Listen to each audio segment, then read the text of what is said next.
Okay, so let's talk about Jordan Love for a second. You might be saying, isn't this a little bit late to talk about someone who, got drafted last year and hasn't played a single snap last year? So what are we doing? Uh, Basically, the logic in wanting to make this video is obviously there's been a ton that's come out with Aaron Rodgers. This could be his last year. I don't think it will be, but I think, or could be his last year in Green Bay. I guess could be his last year, period. Either way, I think that Jordan Love is still going to be on the bench next year. That's where I'm sitting.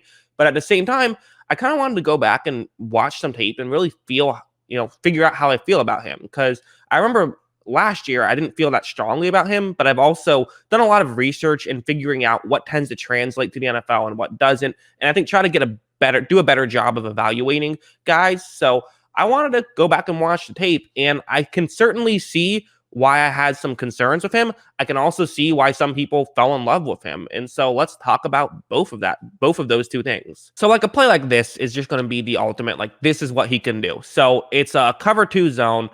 You see there's a slant and go route going on. And what's going to happen with Jordan Love is he's going to eventually actually roll out and then try and make this throw. But watch what happens. So Love takes a snap. This doesn't even appear to be a designed rollout. I think he just saw that he had space and so started to run. So now he's on the move.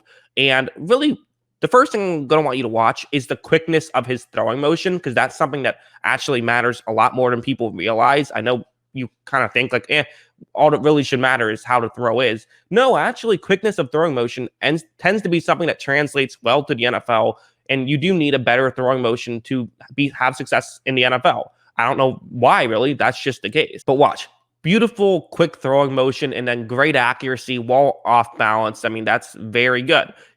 I went crazy, and so did many others, with the Zach Wilson stuff. Well, Love can make some of those types of throws. In fact, I think that Jordan Love is kind of what a lot of people feel Zach Wilson is, where Jordan Love is that high ceiling, low floor type player. When you see his highs, they are very high. Great throwing motion, can throw off platform, can be accurate, and does have a big arm. So he makes those, Aaron Rodgers-y, Patrick Mahomes type throws. And I would even say something like this is something that, honestly, I'm not even sure Zach Wilson can do as well, which is kind of these over-the-middle throws, which, I think a lot of people, the reason why people like Justin Fields so much is these types of throws.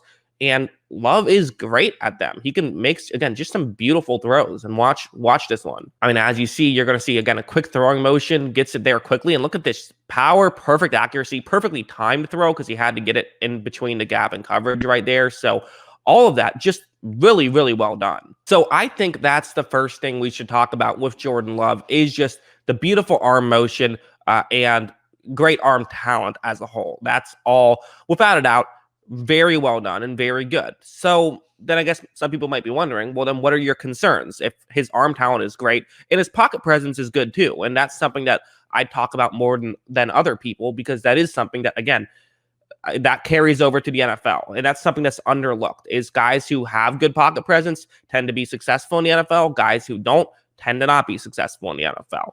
It's a little bit surprising that that's such a key trait, but it is. So I pay attention to it, and he has the pocket presence.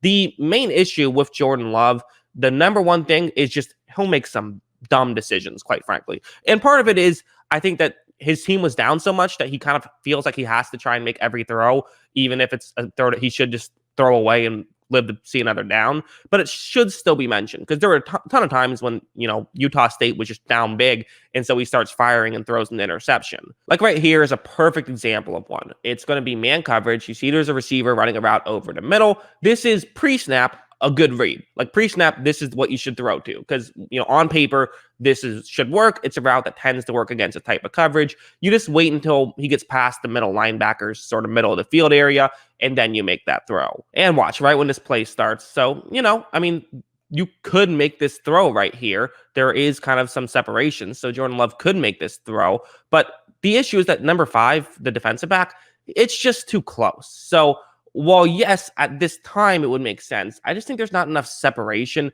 and it's going to actually even get worse. But Love not only makes this throw, but takes some air off, throws it a little bit lighter, which is just, I mean, that's just not a smart decision. If you're going to throw it, you got to fire it in there, and you got to throw it low and away, make your receiver make a tough catch. And it wasn't a great throw and wasn't a great decision. And you could argue, they were down big at that point. They were down, 35-6. So At that point, yes, there's still time left. It was the third quarter, but still, it's maybe not the end of the world just because you're trying to be a little desperate, take some chances. But in my opinion, that's just a chance that should not have been taken. And I think that, again, if it was one play in isolation, I'd say whatever.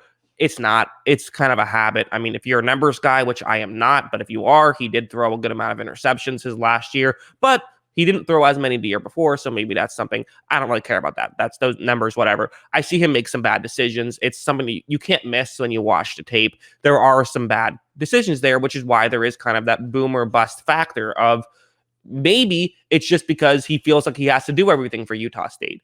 Maybe it's because he always just throws it to his first read no matter what, and that will not work in the NFL. And maybe you can teach him how to be better at that, but it's tough. I mean, you can only change so much in a player, and I'd rather the guy who's smarter. So there is that concern. And there's also something like this, which again, I wouldn't bring this play up in isolation if it was, just one play. So on this play, the play itself is very meaningless. I mean, it's a 42-7 game. There's 17 seconds left in the half. So who cares about the play? The point is, so it's going to be just a quick, throw. They're going to try to gain some yards, maybe call a timeout, try to do that again, and then potentially a Hail Mary or something like that. Because the defense playing very off. So just gain some yards here. I understand the logic. Maybe you can break a tackle, get more yards. But watch how when this play starts, you're going to see Love's throw is just, he completely missed that one. Now, some might argue and say, well, okay, yeah, he missed the throw, but it's one throw. Everyone misses throws. But he would miss some throws that you just can't miss. I mean, that's a wide open player. You got to make that throw. And he missed some screen passes. It happened. There were a few times when his accuracy one got away from him, quite frankly. And that's something that could also concern you. If he's already going to throw a lot of interceptions due to, trying to fit the ball through tight windows, he also just, he might throw some interceptions with just missing a throw. Like we see, that's a Jameis Winston thing, right? Where he gets some interceptions from dumb decisions and thinking he can make every throw, and some interceptions from just a ball will get away from him. So when you add those on top of each other, it could be concerning. But again, really what it comes down to is it's not a huge deal. I don't think it's a nitpick either. But it is sort of a thing in his cons column. But the real thing is going to just be, how smart is he? How good of a player is he going to be in terms of making decisions? And if he can make decisions better, he could end up being like a top 5 quarterback. Like, that's not out of the question. I don't think even his biggest haters will admit, like, yeah, okay, if he puts it all together. The question is just, can he put it all together? And, Billy Beane, the famous Oakland Athletics general manager, kind of built his whole philosophy on players don't change. You don't try to fix a guy. You just, they are who they are.